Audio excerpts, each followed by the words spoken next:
take a seat. Okay. Where were we?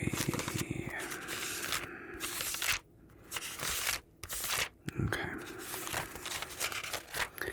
Let me get a fresh page. Alright. What's today's date? Okay.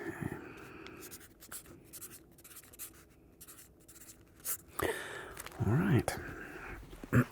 Hold on. Before we begin, look at me. Thank you. Let's place our feet flat on the ground in front of us. Alright. Take a nice deep breath. And we're going to ground ourselves. Okay. Get present to the room. Just notice the room. Notice how it feels. Notice how it makes you feel.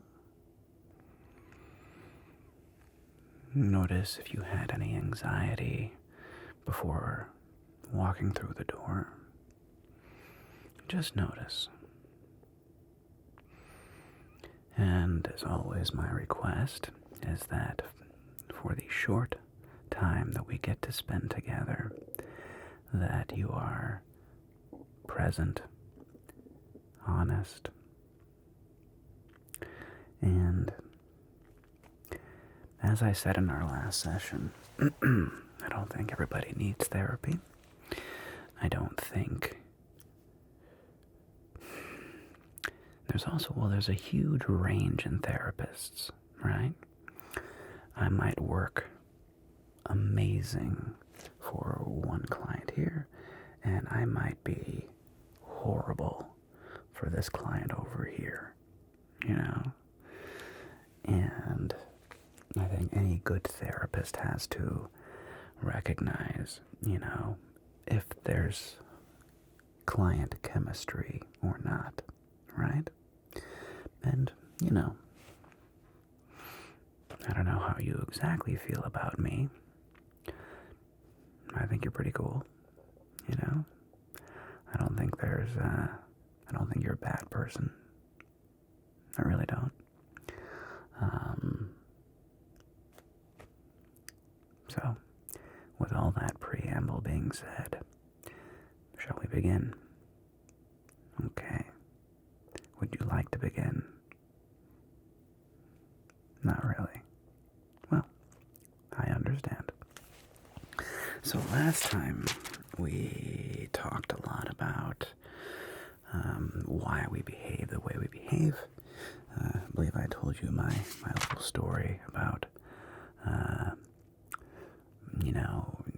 my unfulfilledness of, not thinking I was as good as my brother, thinking my dad loved my brother more than me, and the weird pathologies that leads one down. And the follow-up was honesty and integrity. Yeah, those are big ones. Those are big. Do you think you are an honest person? I mean, I would agree with that. Yeah. Hey, look. Integrity is part of the bedrock of all society. It's honesty, right? And the thing about integrity is it's hard-earned and it's easily lost, right?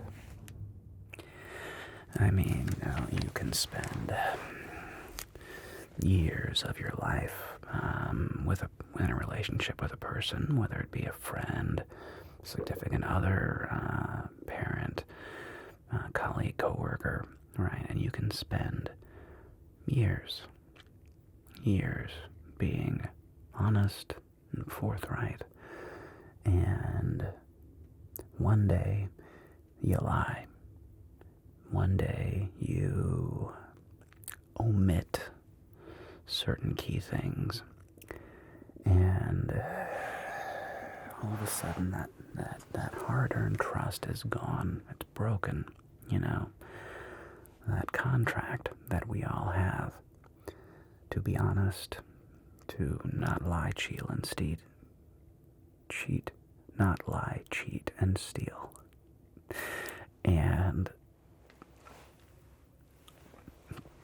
yeah, it's one of those things that it's hard fought for and really easily lost.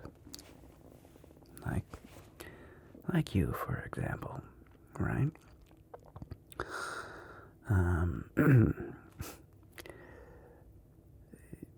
I don't think you're a dishonest person. I think that you got involved in a situation that was both in and out of your control. There were factors that led up to the altercation, and at any point along that journey, you could have chose a different path. You didn't. You chose physical violence. And you got basically busted for retaliation.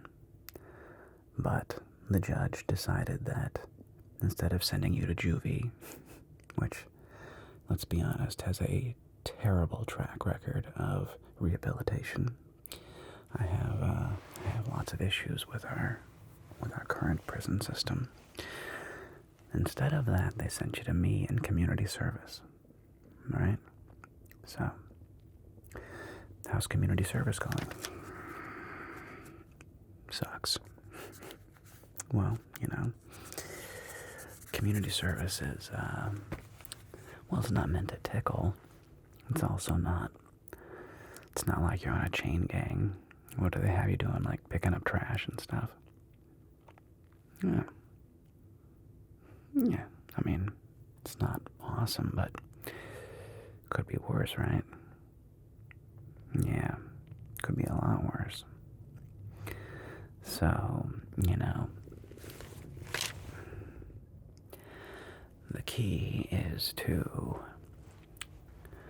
accept it. That you made the bed you're sleeping in. Now let me ask you a very direct question. Do you think you deserve this? Kind of hesitating. So maybe yes, maybe no. Interesting. Okay. So part of you does not think you deserve this still. Okay. I get it. I get it. So, what it sounds like you're on the fence over, and I think we can both admit that sitting on a fence is not the most comfortable position to be in. You are at an interesting point in your life where you get to either choose that everything is happening because you created it and caused it, or you are the victim of outside circumstances that, you know, you couldn't control. So you're kind of on the fence, right? And as I've told other clients before, the thing about being a human and interacting with the world is that, you know, you can either be fully responsible, you choose to accept the world as the way it is, and your role in it, or you choose to be a victim, that life happens to you, that it's not your fault, it's not, you know, it was for reasons out of your control. And the reality is that in either case, you're right. In either case, you are correct. So, you can either choose to take responsibility, in which case you're right, or you can choose to blame others. And all I can tell you is I don't know in my entire professional life one single happy person that chooses victimhood. I've never met one. They're all sad. They're all angry and bitter and at the bottom of it all, powerless. And I cannot imagine a scenario in which feeling powerless is empowering. They're polar opposites.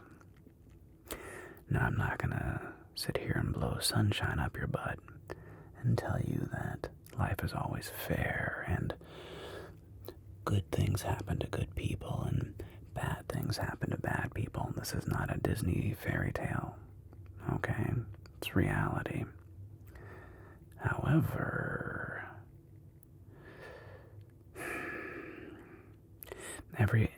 the flip side of that is also true, the counterfactual.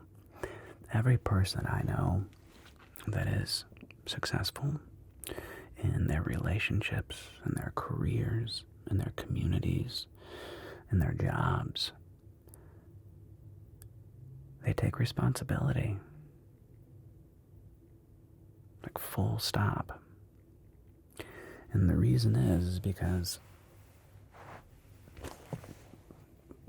the alternative is emotional and spiritual death. I'm a victim. Everything's happening to me. Poor me. I guess the big bad world out there. Fine. I can't stop you from living like that. It just doesn't work. Because you're fundamentally coming at the world from a place of disempowerment versus responsibility, where you now have agency, you now have say in your life.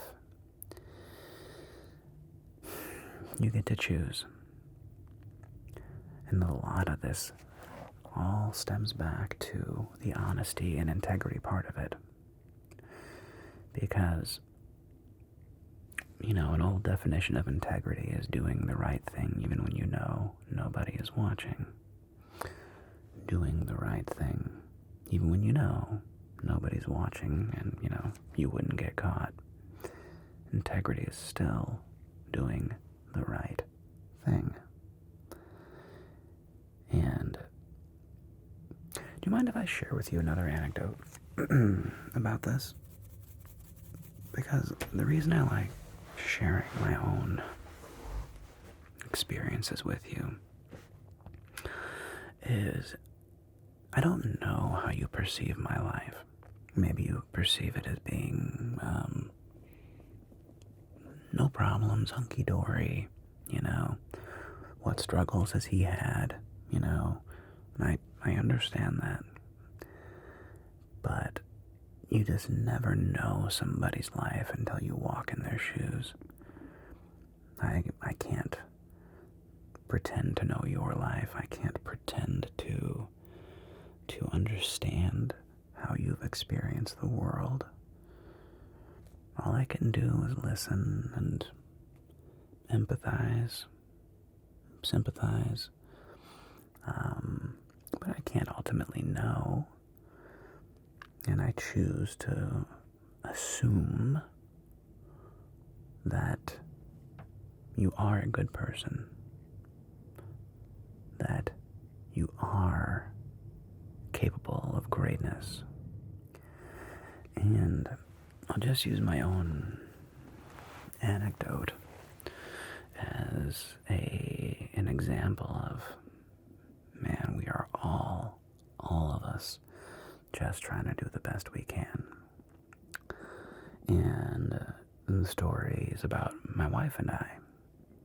I met my wife about 7 years ago, 8 years ago now, and, I'm extremely grateful and happy, and,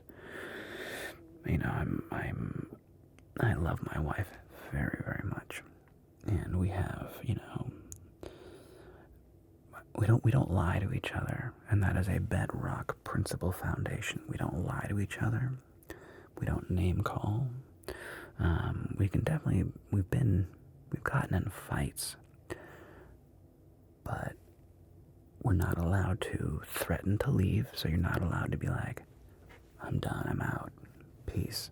That's not allowed in our book. And so you can't threaten divorce. We can't lie, and that includes sins of omission, okay? We can't lie. And there's no name calling. I never call my wife a B word or anything. We just don't. I never call my wife stupid or a moron. We don't allow that kind of communication between us because it's so toxic. And yet, a few years ago, we were visiting my family, and I wanted to take a medication that was kind of experimental, and she did not want me to take it. And I didn't think it was that big of a deal. Well, in my heart of hearts, I knew I was screwing up. And I thought, you know what? It can't cause any real harm. I don't know if it'll do any good, but I'm gonna take it. And she doesn't have to know. Oh, that's pretty easy, right? No big deal, right? What's the harm in that? The harm is I lied to my wife. And as soon as I did, I planted a seed, a thorn began to fester. Okay, I knew that I'd done something very wrong. And the vacation continued, but she immediately knew that there was something off. And a couple days later, it came to a head. And I finally just was like, I came clean. I was like, well, yes, I did, and I'm sorry that I lied. And let me tell you, the amount of damage that little white lie caused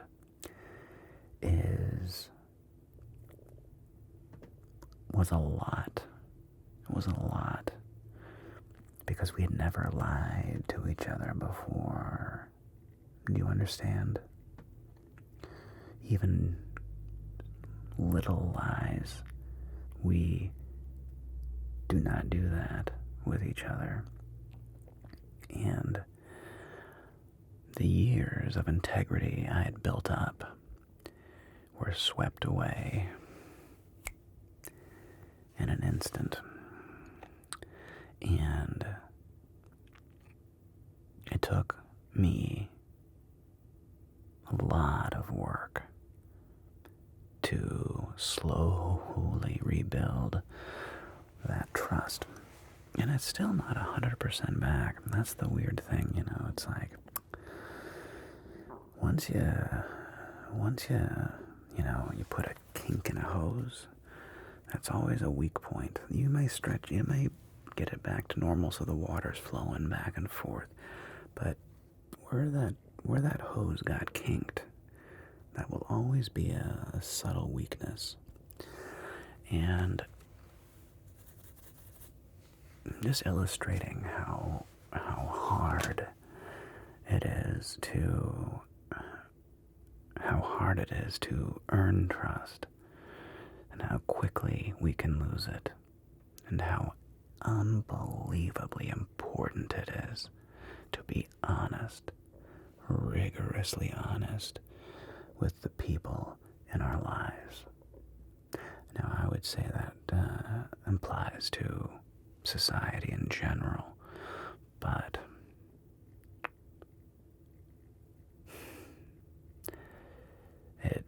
it absolutely foundationally applies to the people that we choose to be in our lives, our friends and loved ones, you know.